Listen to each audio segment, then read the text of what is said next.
ধর্মতলায়, এবং আমি প্রতি মুহূর্তের ছবিটা তুলে ধরছি আপনাদের সামনে।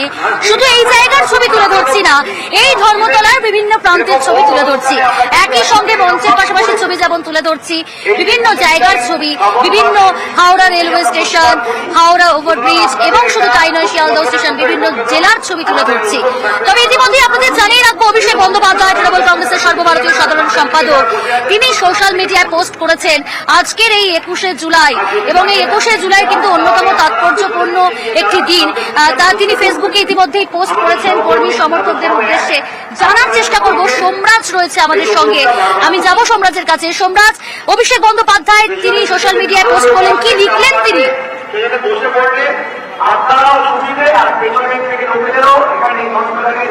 দেখো, কিছুক্ষণ আগে তৃণমূল কংগ্রেসের সর্বভারতীয় সাধারণ সম্পাদক অভিষেক বন্দ্যোপাধ্যায় তিনি ফেসবুকে পোস্ট করে 21শে জুলাই যারা অমর শহীদ তাদেরকে শ্রদ্ধার্ঘ্য নিবেদন করেছেন, তাদের নাম উল্লেখ করে তার ফেসবুক পোস্টে তাদেরকে শ্রদ্ধার্ঘ্য দিয়েছেন। এবং অভিষেক বন্দ্যোপাধ্যায় কিছুক্ষণ আগেই তিনি একটি ফেসবুক পোস্টও করেন।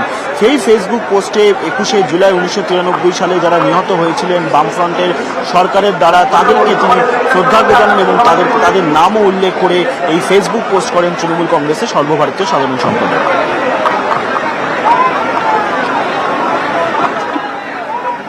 সোমরাজ, পাশাপাশি তোমার কাছে জানতে চাইবো, আজকের এই 21এর মঞ্চ থেকে নতুন করে কি বার্তা দিতে পারে যা জাতীয় স্তরের জন্য অত্যন্ত গুরুত্বপূর্ণ জাতীয় রাজনৈতিক প্রেক্ষাপটে?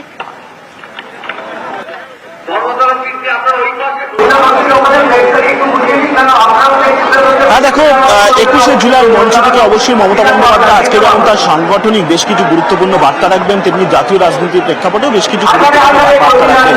আজকের এই 21শে জুলাইয়ের মঞ্চ বেশ কিছু কারণে গুরুত্বপূর্ণ। প্রথমত, জাতীয় রাজনীতির প্রেক্ষাপট করতে গেলে সমাজবাদী পার্টির সুপ্রিমো অখিলেশ যাদব তিনি উপস্থিত থাকবেন।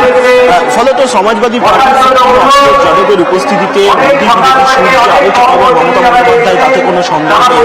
আগামী কাল থেকে জুনিতে বাজেট অধিবেশন শুরু হচ্ছে, সেই বাজেট অধিবেশনের শুরুতে একই মঞ্চে অখিলেশ যাদব, মমতা বন্দ্যোপাধ্যায় নিঃসন্দেহে জাতীয় রাজনীতির প্রেক্ষাপটে যথেষ্ট গুরুত্বপূর্ণ। সেই কারণে স্পষ্টভাবে শোনা যাচ্ছে না, বোঝাই যাচ্ছে এখানে এতটাই মাইকিং হচ্ছে এবং চারিদিকে এতটাই ভিড় যে তোমার কথা স্পষ্টভাবে শোনা যাচ্ছে না। আমি আবারও ফিরবো তোমার কাছ থেকে আরো বিষয় জানবো তোমার কাছ থেকে। তবে এই মুহূর্তে ঝমঝমিয়ে বৃষ্টি বলা যেতে পারে, যেমনটা বলছিলাম যে 21শে জুলাই প্রতি বছরই কিন্তু বৃষ্টি হয়, এবছরও একেবারে বৃষ্টি, এবং সেই বৃষ্টিকে যদিও উপেক্ষা করে কর্মী সমর্থকেরা দাঁড়িয়ে রয়েছেন, কেউ ছাতা মাথায় দাঁড়িয়ে রয়েছেন, কেউ আবার মাথায় ছাতাই ধরেননি। কারণ 21শে জুলাই তাদের কাছে আবেগের দিন, 21শে জুলাই তাদের কাছে ভালোবাসার দিন। দূর দূরান্ত থেকে তারা আসেন, বিভিন্ন রাজ্যের বিভিন্ন প্রান্ত থেকে তারা এসে উপস্থিত হন, এবং প্রতি বছরই কিন্তু তারা আসেন আজকের এই বিশেষ দিনে। কারণ প্রথমেই বলছিলাম, তৃণমূল কংগ্রেসের ক্যালেন্ডারে কিন্তু আজকের এই 21শে জুলাই অন্যতম গুরুত্বপূর্ণ দিন। একটু কথা বলার চেষ্টা করবো, প্রতি বছরই আসেন? হ্যাঁ, প্রতি বছরে আসে। আর প্রতি বছরই তো বৃষ্টি হয়? হ্যাঁ হয়। ছাতা মাথায় দেওয়ার মানে সামিল হন? হ্যাঁ হ্যাঁ হ্যাঁ। আপনিও প্রতি বছর আসেন? হ্যাঁ। কোথা থেকে এসেছেন? শিউড়ি। কবে এসেছেন? কালকে এসেছেন। আপনাদের জন্য তো বিভিন্ন জায়গায় অস্থায়ী শিবির, কোথায় ছিলেন? ওই যে ওইদিকে চালাতে। আচ্ছা, বেশ, অনেক জায়গায় আমরা জানি যে অস্থায়ী শিবির বা ক্যাম্প করা হয়েছে, সেই সমস্ত ক্যাম্পে তারা রয়েছেন, তাদের থাকার সুবন্দোবস্ত করা হয়েছে, কিন্তু তারাও বললেন যে এই বৃষ্টি তো প্রতি বছরই হয়, তাই বৃষ্টিকে উপেক্ষা করেই তারা কিন্তু আসে। এবং একই সঙ্গে নিরাপত্তার কথা বলছিলাম, নিরাপত্তার ছবিটা আরো একবার তুলে ধরবো, জানবো। আমাদের সঙ্গে রয়েছে আমাদের প্রতিনিধি অমিত। এই মুহূর্তে ধর্মতলায় জমজমিয়ে বৃষ্টি, সেই বৃষ্টিকে উপেক্ষা করেই কর্মী সমর্থকদের উপচে পড়ছে ভিড়। নিরাপত্তা কতটা আঁটোসাঁটো করা হয়েছে, নিরাপত্তার ছবিটা একটু বিস্তারিত জানতে চাইবো। একেবারেই দেখো, আজকের সভাকে যথেষ্ট নিরাপত্তা করা হয়েছে এবং জন্য 3,500 পুলিশ কর্মী কিন্তু মোতায়েন করা হচ্ছে, এবং একই সঙ্গে যান চলাচল নিয়ন্ত্রণের জন্য ট্রাফিক পুলিশ থাকছে।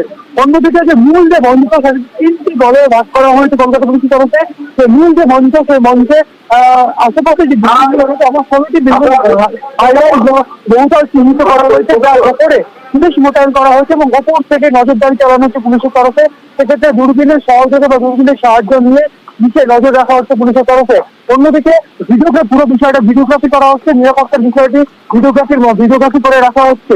এছাড়া যে মূল মঞ্চ রয়েছে, সেই মূল মঞ্চের যে 3টি দলের কথা বলা হচ্ছে পুলিশের তরফে, সেখানে যে মূল মঞ্চের দায়িত্বে থাকছেন একজন ডিসিপি পদমর্যাদার অফিসার, 3জন অ্যাসিস্ট্যান্ট কমিশনার পদমর্যাদার অফিসার, 5জন ইন্সপেক্টর, 5জন সাব ইন্সপেক্টর, 40 জন পুলিশ কর্মী, এছাড়া 100 জন সারা পুলিশ কর্মী এবং 50 র্যাব রাখা হচ্ছে একদম মূল মঞ্চের সামনে। মঞ্চের পেছনে অংশকে 7টি করে ভাগ করা হয়েছে, সেখান থেকে বহুতলগুলো রয়েছে, সেই বহুতলের উপর থেকে নজরদারি চালানো হচ্ছে, কমান্ডো উপরে মোতায়েন করা হয়েছে এবং দূরবীন ব্যবহার করা হচ্ছে নজরদারি চালানো। এছাড়া স্নাইপার রাখা হয়েছে এবং স্নাইপার ইউজ করা হচ্ছে নিরাপত্তার খাতিরে। আমরা কিন্তু ধর্মতলা মোড় এবং সমাজস্থল অবশ্য নিজেদের তার কয়েক মিনিটে পুলিশ মোতায়েন করা হয়েছে।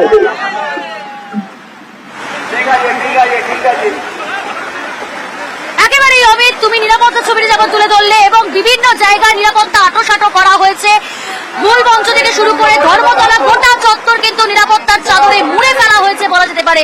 আমি যেমনটা বলছিলাম যে এই ছবিটা ছাতা মাথায় ছবি এবং ছাতা মাথায় প্রতি বছরই কর্মী সমর্থকেরা আসেন, কেউ কেউ ছাতা আবার মাথায় ধরেন না, কিন্তু এই যে ঝমঝমিয়ে বৃষ্টি, শুধুমাত্র বৃষ্টি কেন, তারা বলছেন ঝড় বৃষ্টি যাই আসুক না কেন সমস্ত কিছুকে উপেক্ষা করেই তারা এই 21শে জুলাই সামিল হবেন, শহীদ স্মরণে সামিল হবেন এবং প্রতি বছর তারা আসবেন। তৃণমূল নেত্রী মমতা বন্দ্যোপাধ্যায় তিনি কি বার্তা দেবেন তা শুনবেন এবং কতটা কাছ থেকে তারা দেখবেন। সাতজন ইতিমধ্যেই দূর দূরান্ত থেকে সকাল থেকে কিন্তু তারা মূল মঞ্চ যেখানে করা হয়েছে অনেকেই কিন্তু ভিড় জমিয়েছেন। এই মুহূর্তে আমার আশেপাশে আরো অনেকে রয়েছে, আরো একটু কথা বলার চেষ্টা করবো। কোথা থেকে এসেছেন? পুরুলিয়া। প্রতি বছর আসেন? প্রতি বছর। কবে এসেছেন? কালকে। আজকেই এসেছেন? কালকে। কোথায় ছিলেন? এই নেতাজিতে। আচ্ছা, বেশ, অর্থাৎ বোঝাই যাচ্ছে পুরুলিয়া থেকে তিনি এসেছেন এবং শুধু তিনি নয়, বহু জেলা থেকেই কর্মী সমর্থকেরা আসছেন। আমি একটু রৌনক রয়েছে আমাদের আরেক প্রতিনিধি, রৌনক যেখানে রয়েছে সেখানকার ছবিটা একটু দেখার চেষ্টা করবো, আপনাদের দেখানোর চেষ্টা করবো। রৌনক, এই মুহূর্তে তুমি যেখানে রয়েছো সেখানকার ছবিটা ঠিক কি? দেখো, এই মুহূর্তে আমি রয়েছি একেবারে গিরিশ পার্কে। এখানে কিন্তু একটি জায়ান্ট স্ক্রিন লাগানো হয়েছে এবং এই জায়ান্ট স্ক্রিনে যারা রয়েছেন এখানে তৃণমূল কংগ্রেস কর্মী সমর্থকরা একেবারে নিউজ 18 বাংলার পর্দায় তারা চোখ রেখেছেন। অর্থাৎ এখান থেকে কিন্তু ইতিমধ্যে তৃণমূল কংগ্রেস কর্মীরা মূল মঞ্চের দিকে যাচ্ছেন এবং যারা যেতে পারছেন না, অর্থাৎ বৃষ্টির জন্য, কিন্তু তারা এখানে বসেই একেবারে সরাসরি এই নিউজ 18 বাংলার পর্দায় চোখ রেখে কিন্তু তারা দেখছেন। এছাড়াও ধীরে ধীরে এখানে ভিড় জমছে, কারণ এই সেন্ট্রাল এভিনিউর পথ দিয়েই কিন্তু তারা মূল মঞ্চে যাবে এবং এখানে বন্দোবস্ত করা হয়েছে জায়ান্ট স্ক্রিনের। এই জায়ান্ট স্ক্রিনেও কিন্তু তারা অন্যদিকে চোখ রেখেছে। আমরা কথা বলবো তাদের সঙ্গেই। এই যে যারা যাচ্ছে মূল ধর্মতলামুখী, কি বন্দোবস্ত করা হয়েছে আজকে আপনাদের? তাদের জন্য কেউ শরীর খারাপ হলে ওষুধ, জল, খাবার এবং বৃষ্টি হলে তাদের এখানে আশ্রয় বৃষ্টির মধ্যে যাতে দেওয়া যেতে পারে, যতটুকু আমাদের সামর্থ্য, আমাদের স্মিতা বক্সি এবং সৌম্য বক্সির উদ্যোগে এটা নেওয়া হয়েছে। একেবারেই এখানে যেমন একটা অস্থায়ী মঞ্চ করা হয়েছে এবং একে একে তৃণমূল কংগ্রেস সমর্থকরা তারা কিন্তু ভিড় জমাচ্ছেন এবং ধর্মতলার মুখী তারা হয়েছেন। দেখানোর চেষ্টা করব যে এই যশোর রোড ধরে সেন্ট্রাল এভিনিউ দিয়ে কিন্তু ধর্মতলার দিকে একের পর এক যে বাস, সেই বাস আসার চিত্র দেখা যাচ্ছে এবং আর কিছুক্ষণের মধ্যেই আজকে তৃণমূল কংগ্রেসের মেগা সমাবেশ এবং সেই সমাবেশকে কেন্দ্র করে তৃণমূল কংগ্রেস কর্মীদের মুখে কিন্তু একেবারে উন্মাদনার চিত্র ফুটে উঠেছে এবং সেই চিত্রই দেখা যাচ্ছে সেন্ট্রাল এভিনিউ গিরিশ পার্কে অস্থায়ী মঞ্চ করা হয়েছে এবং সেখানে এই যে জায়ান্ট স্ক্রিন লাগানো হয়েছে যাতে করে কিনা এখানে যারা রয়েছেন তৃণমূল কংগ্রেস কর্মীরা তারা যাতে চোখ রাখতে পারেন সেই জায়ান্ট স্ক্রিনে। একেবারে তাদের জন্যই কিন্তু সেই বন্দোবস্ত করা হয়েছে এবং কিছুক্ষণের মধ্যেই তাদের মেগা সমাবেশ। ধীরে ধীরে কিন্তু তৃণমূল কংগ্রেস যারা কর্মী সমর্থকরা রয়েছে তারা এগিয়ে চলেছে মূল মঞ্চের দিকে এবং তার আগেই কিন্তু এখানে তাদের জন্য বন্দোবস্ত করা হয়েছে। প্রিয়াঙ্কা,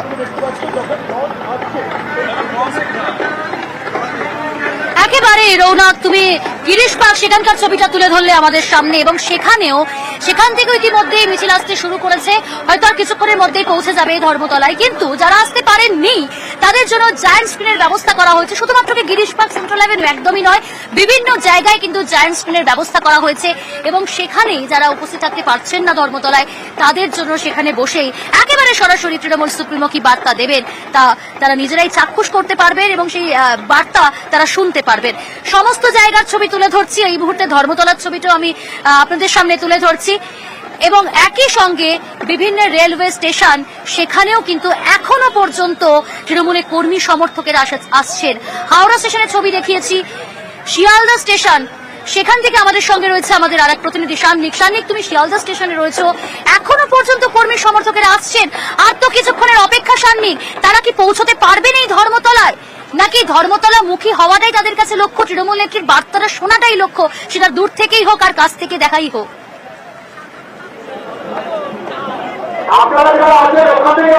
দেখো